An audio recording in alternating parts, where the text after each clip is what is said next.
네, 오늘도 주님 주신 말씀 통해 은혜 많이 누리시기 바랍니다. 네, 그리고 이렇게 새벽 제단을 사모하여 예배의 자리 그리고 기도의 자리에 나오신 우리 성도님들 주님의 이름으로 환영하고 또 축복합니다. 네, 어, 어느 날 한 여행자가 한적한 마을을 지나가다가 건축 현장을 발견하게 됩니다. 그곳에는 같은 곳에서 같은 일을 하던 세 명의 인부가 있었는데 그들에게 똑같은 질문을 한 번씩 던져 보았습니다. 안녕하세요. 혹시 지금 하시는 일이 무엇인가요? 그러자 이 여행자의 질문에 첫 번째 인부는 땀을 닦으며 투덜거리듯이 대답합니다. 보면 몰라요. 벽돌을 나르고 있잖아요. 하루하루 먹고 살기가 참 힘드네요. 이렇게 첫 번째 인부가 대답해요. 그리고 또 똑같은 질문을 이어서 합니다. 두 번째 인부는 약간의 자부심이 섞인 어조로 말합니다. 저는 성벽을 쌓고 있습니다. 아주 튼튼하고 안전한 성벽을 쌓으려고 해요. 이어서 마지막 세 번째 인부는 얼굴에 환한 미소를 띠며 이렇게 대답합니다. 저는 마을 사람들을 위한 아름다운 성전을 짓고 있습니다. 이곳에서 모두가 하나님께 예배드리며 함께 기뻐하고 서로 위로하는 그러한 공동체를 세워가기를 원합니다. 자, 사랑하는 성도 여러분, 세 명의 인부들이 어떻게 다른지 혹시 차이점을 발견하셨나요? 여기 세 명의 인부들은 겉으로는 모두가 똑같은 일을 하는 것처럼 보일지 모릅니다. 그러나 실상 그들이 이루고자 하는 목적이나 그 목표가 너무나도 다르다는 것이죠. 먼저 첫 번째 인부는 목적이 뭐예요? 네, 감사합니다. 생계 유지나 단순 노동이 목적이에요. 그의 마음가짐은 어떠하냐? 불평, 불만, 그리고 피곤함, 이런 것들이 묻어나고 있죠. 이 첫 번째 인부는 자기의 일을 단순한 벽돌 나르기로 인식하고 있어요. 그래서 먹고 살기 위해서 어쩔 수 없이 억지로 지금 일을 하고 있는 것이죠. 자, 두 번째 인부는 목적이 뭐냐면 기능적 성취 그리고 실용적인 결과들. 그는 어떤 마음가짐이냐? 직업적 자부심을 가지고 일을 하고 있어요. 그는 자신이 성벽을 쌓고 있다라는 이 사실에 자부심이 있는 거예요. 이 일이 왜 중요한지, 이 일의 궁극적인 목적은 무엇인지는 사실 잘 몰라요. 우리 영적으로 살펴보면 영적인 의미나 공동체적인 가치에 대한 의식이 없는 사람이라고 할 수 있습니다. 마지막 세 번째 인부는 어떠하냐? 그는 목적이 뭐냐면 거룩한 공동체를 세우기 위함입니다. 그리고 그의 마음가짐은 소명의식으로 가득 찼고 비전을 향한 어떤 계획을 가지고 일을 하고 있었던 것이죠. 세 번째 인부는 단순한 벽을 쌓아 올리는 것이 아니라 하나님께 예배할 성전을 짓고 있었으며 그 일로 인해서 세워지게 될 공동체에 대한 비전을 품고 기쁘게 일을 하고 있었다는 거예요. 누가 봐도 주님이 기뻐하실 만한 그러한 공동체의 일꾼이라고 할 수 있습니다. 요약을 해보면요, 똑같은 일을 하더라도 어떠한 마음가짐으로 누구를 위해서 일을 하느냐에 따라서 그리고 어떠한 목적으로 그 일을 행하느냐에 따라서 그것은 그냥 단순한 벽돌 나르기가 될 수도 있고 또는 주님이 기뻐하시는 거룩한 공동체를 세워가는 하나님이 기뻐하시는 일이 될 수도 있다는 것이죠. 이처럼 우리의 삶 속에서도 마찬가지입니다. 우리는 모두가 똑같은 일을 하는 것처럼 보여도 각자의 목적이나 마음가짐이 다를 수밖에 없어요. 이러한 차이는 단순한 노동이라는 것과 사명이라고 하는 것을 구분지어주는 아주 중요한 기준이 될 수 있다는 것입니다. 우리가 똑같은 일을 하더라도 그 마음가짐과 그 목적이 다르다면 그의 삶의 의미 자체가 전혀 달라지게 되는 것이죠. 성도라고 불리는 우리는 단순히 교회에 출석하는 사람이 아니에요. 단순히 그냥 이렇게 예배당에 나오는 사람이 아닙니다. 우리 성도는요, 하나님께서 기뻐하시는 공동체를 함께 세워 나가는 그러한 사람들입니다. 아멘이십니까? 크게 해주셔도 돼요. 입으로만 이렇게 뻐끔뻐끔 아멘 아멘 하시는데 크게 해주셔도 됩니다. 자, 사랑하는 성도 여러분, 그렇다면 우리가 이 새벽에 단순히 교회의 봉사자나 교회 출석하는 사람으로 머무는 것이 아니라 정말 소명을 가진 공동체의 일원으로서 하나님이 기뻐하시는 그러한 교회를 세워가기로 결단하시는 이 새벽이 되시기를 축복합니다. 네. 오늘 우리가 함께 읽었던 고린도전서 16장 말씀은 초대교회 공동체의 섬김과 나눔, 그리고 그들의 헌신의 모습을 잘 표현해 주고 있습니다. 우리가 어떠한 공동체를 이루어 가야 할지, 우리가 나아갈 방향이 어느 방향인지를 아주 잘 보여주고 있는 말씀인 것이죠. 자, 오늘도 이러한 주님이 주시는 말씀을 통해 큰 은혜 누리시는 우리 성도님들 되시기를 바라요. 자, 그럼 오늘 본문에서 나타난 하나님이 기뻐하시는 공동체의 모습은 무엇이 있을까요? 첫 번째는 바로 은혜를 나누는 공동체입니다. 한번 따라해 볼까요? 은혜를 나누는 공동체. 네, 감사합니다. 흔히 이런 속담이 있어요. 곳간에서 인심이 난다. 들어보셨죠?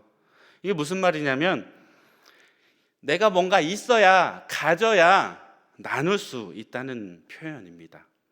자신이 먼저 배가 불러야 주위를 돌아볼 여유가 생기게 된다라는 의미이죠. 공감되시나요? 공감되세요? 네, 다들 끄덕이시는데. 자, 그러면 성경은 우리에게 뭐라고 이야기할까요? 성경은 사실 곳간에서 인심난다라고 하는 속담과는 정반대의 교훈을 우리에게 계속해서 보여주고 있습니다. 대표적인 예로 뭐가 있죠? 우리가 가장 잘 아는 오병이어의 사건 어때요? 오병이어. 한 어린아이가 보리떡 5개와 물고기 2마리가 담긴 도시락을 꺼내서 나눠줘요. 그죠? 그러자 하나님께서 5,000명이 배불리 먹고도 남는, 얼마나? 12광줄이나 거두게 되는 그러한 놀라운 은혜를 베풀어 주셨죠. 다시 말하면 성경은 우리에게 나의 것을 먼저 쟁여두고 남는 것을 나눠주라 말하지 않는다는 거예요.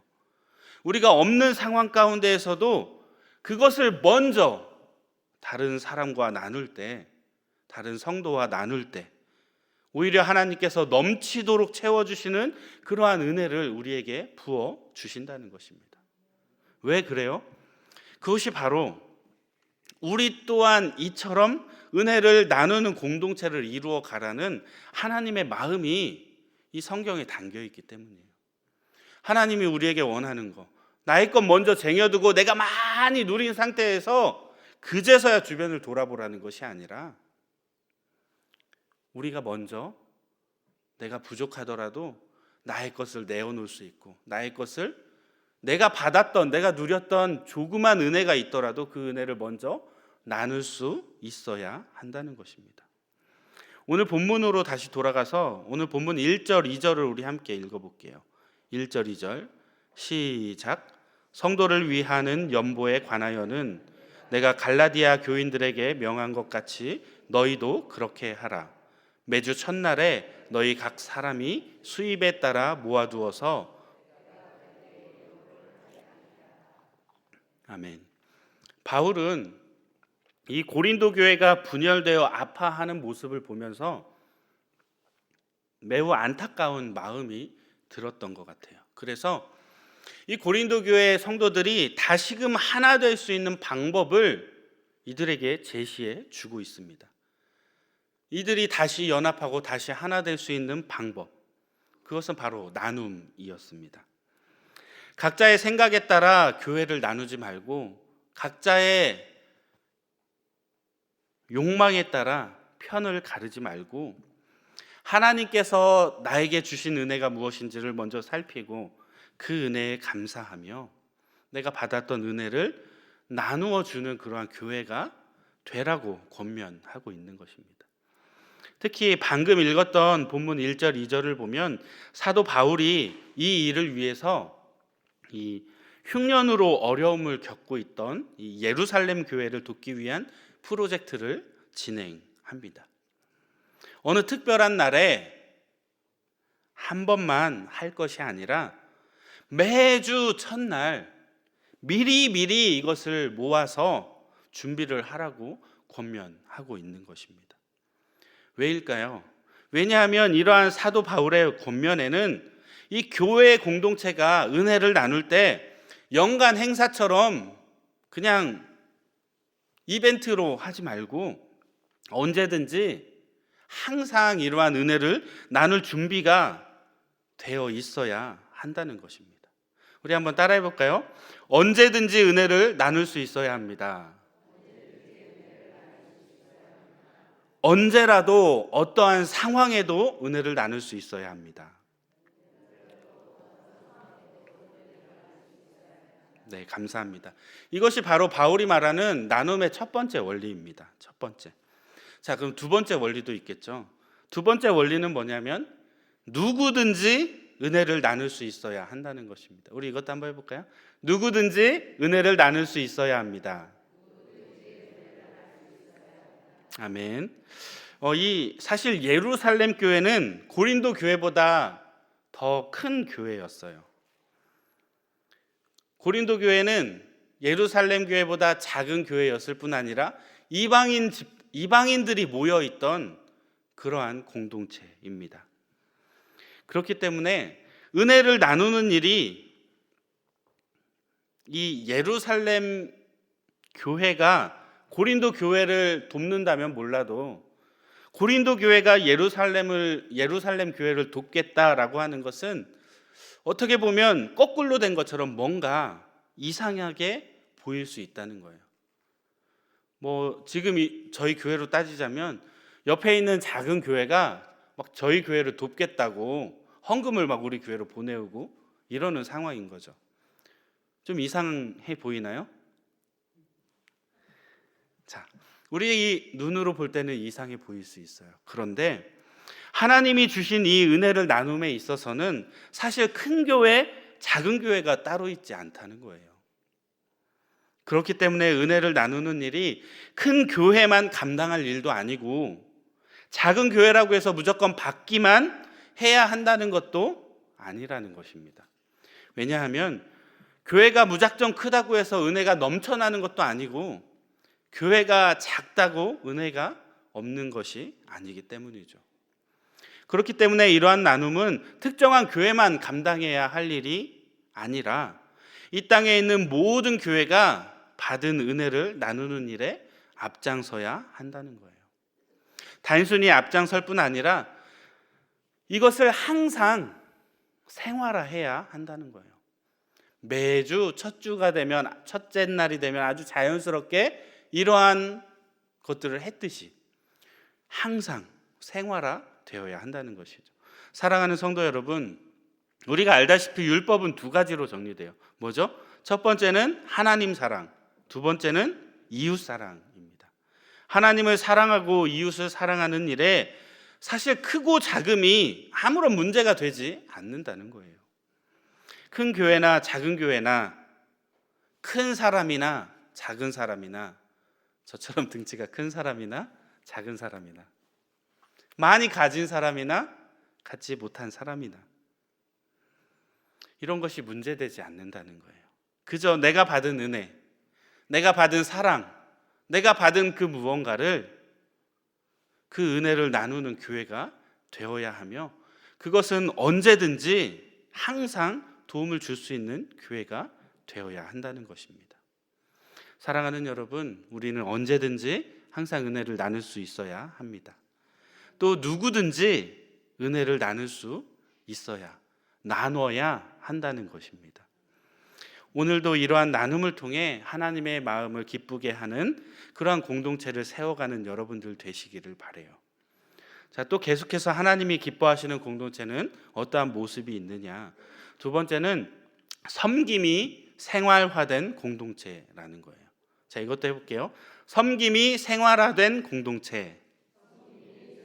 네, 아멘. 하나님께서 기뻐하시는 교회는 바로 섬김의 공동체라는 거예요. 그리고 이러한 섬김은 교회를 건강하게 하는 하나님의 복된 축복의 통로라고 할 수 있습니다. 사랑하는 여러분, 2000년 전에 주님이 이 땅에 오신 이유가 무엇이죠? 우리 마태복음 20장 28절 말씀 같이 한번 읽어볼게요. 시작. 인자가 온 것은 섬김을 받으려 함이 아니라 도리어 섬기려 하고 자기 목숨을 많은 사람의 대속물로 주려 함이니라. 아멘. 인자가 오신 이유가 뭐래요? 섬김을 받으려 함이 아니라 도리어 섬기려 한다는 거예요. 우리를 섬겨주러 이 땅에 오셨다라고 성경은 기록합니다. 사랑하는 여러분, 우리가 속한 교회 공동체는 그리스도의 몸이죠. 우리는 뭐예요? 성도는 그분의 지체입니다.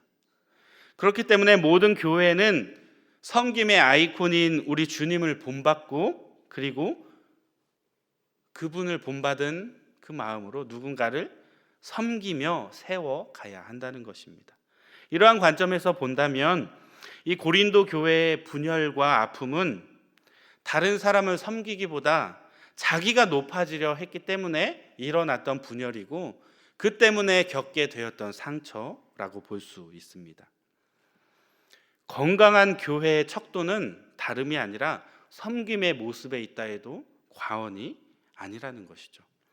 자, 그래서 성도들의 삶에 섬김이 얼마나 생활화되어 있는가를 보면 그 교회의 건강 상태를 짐작할 수 있는 아주 중요한 지표가 된다는 거예요. 저희 교회가 어제 효도 관광을 다녀왔죠. 그곳에서 참 아름답게 어른들을 섬기는 모습을 보게 되었어요. 그리고 이 효도 관광이 끝나고 나서 이제 운영했던 조장들과 봉사자들이 있었던 단톡방에 막 감사의 모습들이 올라오더라고요. 와, 이렇게 섬김이 너무 좋다 하면서 그것을 보면서 아, 우리 교회는 그래도 건강한 교회구나 라는 생각이 들었어요. 자, 그러면 오늘 본문 속에서 사도 바울이 권면하는 섬김의 모습은 무엇일까요? 그건 바로 어떤 사람이든 차별하지 않고 그 사람 자체로 존중해 주는 섬김의 모습이었습니다. 본문 10절 11절 말씀을 보면 이 바울은 디모데를 이 고린도 교회에 보내면서 주님을 위해 수고하는 디모데를 어떤 이유에서든 멸시하지 말고 편안하게 그를 대접해 달라라고 부탁합니다. 우리는 교회 안에서 보이는 것만으로 사람을 차별하기 매우 쉬워요. 왜냐하면 세상적인 가치관과 습관이 교회 안에 그대로 드러나기 때문이에요.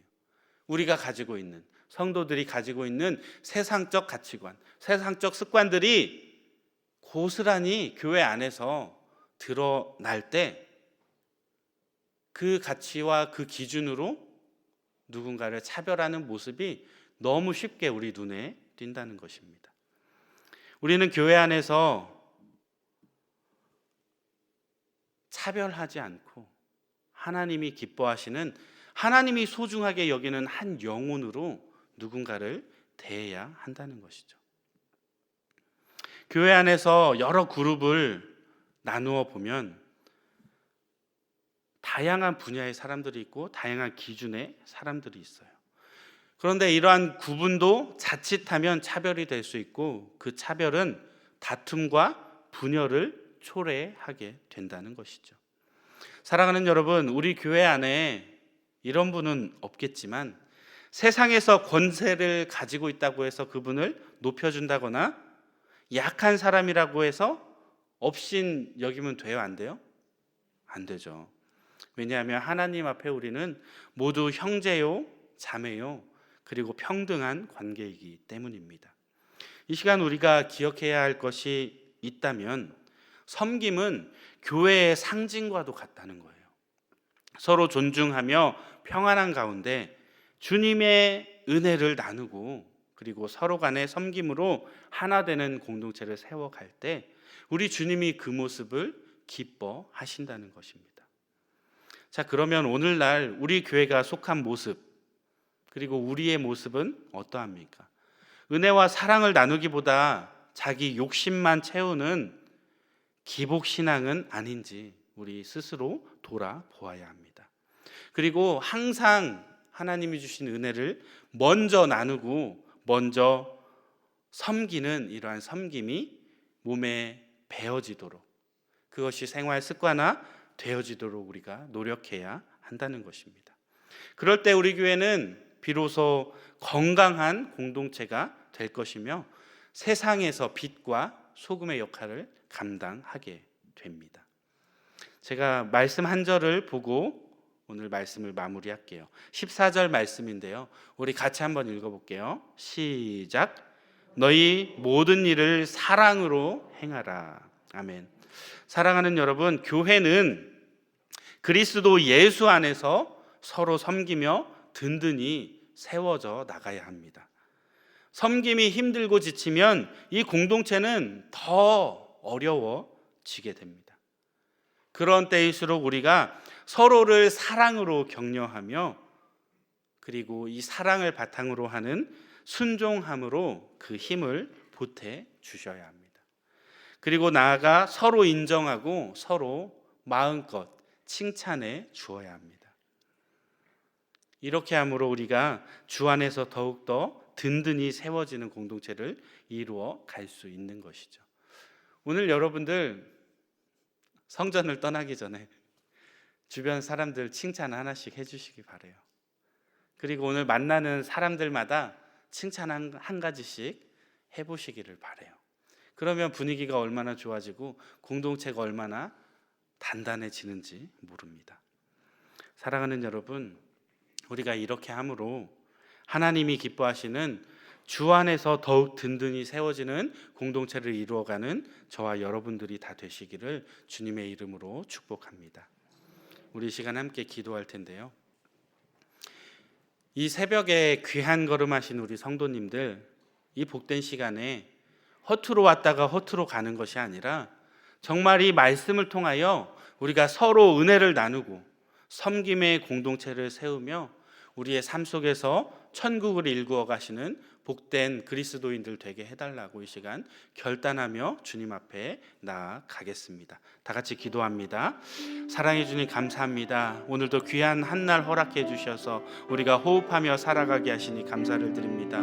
주님, 우리가 이 귀한 시간에 그저 이 시간을 허투루 사용하는 것이 아니라 오늘 말씀에서 하나님 은혜 주신 것처럼 우리가 누렸던 은혜 먼저 나누게 하여 주옵소서.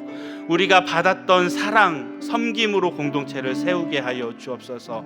우리가 은혜를 나누고 우리가 섬김으로 주님 앞에 나아갈 때 우리의 삶 속에 하나님이 기뻐하시는 공동체를 이루어 가기 원합니다. 우리가 우리의 마음가짐과 우리의 생각을 하나님께로 먼저 고정하게 하여 주시고 하나님이 기뻐하시는 복된 공동체를 이루어 가기 위하여 오늘 이 한날도 주님께 기쁨으로 순종하며 헌신하며 나아갈 수 있는 저희들이 되게 하여 주옵소서. 우리가 거룩한 공동체를 이루게 하시고 항상 주님이 허락하신 소명의식 가운데 힘내어 한 발 한 걸음 더 기쁘게 나아갈 수 있는 저희들 되게 하여 주옵소서. 우리의 삶을 주장하여 주옵소서. 사랑의 주님, 감사와 영광을 드립니다. 오늘도 귀하고 복된 한날을 우리에게 허락하여 주셨사오니 우리가 호흡하며 살아가고 우리가 주님과 동행하며 나아가게 하시니 감사를 드립니다. 귀한 이 한날 우리가 허투루 왔다 허투루 가는 것이 아니라 정말 오늘 말씀에서 주님 주셨던 은혜처럼 우리가 서로 간의 은혜를 나누며 서로 간에 받았던 사랑을 섬김의 본으로 보여줄 수 있는 저희들의 삶이 되게 하여 주옵소서. 주님 기뻐하시는 섬김의 모습으로 사랑의 공동체를 세워가기 원합니다. 우리가 그렇게 살아갈 때 우리 삶 속에 주님이 허락하여 주시는 천국이 만들어지게 하여 주시고 우리가 우리의 삶을 통하여 복음을 전할 뿐 아니라 하나님이 기뻐하시는 사랑을 마음껏 나누고 베풀 수 있는 귀하고 복된 그리스도인들 되게 하여 주옵소서. 우리가 그저 단순히 왔다 가는 것이 아니라 우리의 삶을 통하여 거룩한 공동체를 세워가게 하여 주시고, 우리에게 주신 소명의식과 비전의식을 가지고 주님이 기뻐하실 만한 공동체를 세워나가는 하나님이 기뻐하시는 주님의 일꾼이 되게 하여 주옵소서. 오늘도 우리 삶 가운데 찾아오시고 역사하실 주님을 기대하며 우리 주 예수 그리스도 이름으로 기도드립니다. 아멘. 주여, 주여, 주여. 할렐루야. 사랑해 주님 감사를 드립니다. 오늘도 주님 우리를 찾아와 주시고 동행하여 주시니 우리에게 은혜 베풀어 주시고 우리의 삶을 주장하여 주시니 감사를 드립니다. 우리의 삶이 그저 허투루 왔다 가는 삶이 아니라 하나님께 은혜를 끼치고 하나님 기뻐하시는 공동체를 이루어가게 하여 주옵소서. 섬김과 나눔으로, 사랑과 베풀므로, 헌신으로 주님이 기뻐하시는 교회를 세워가게 하여 주옵소서.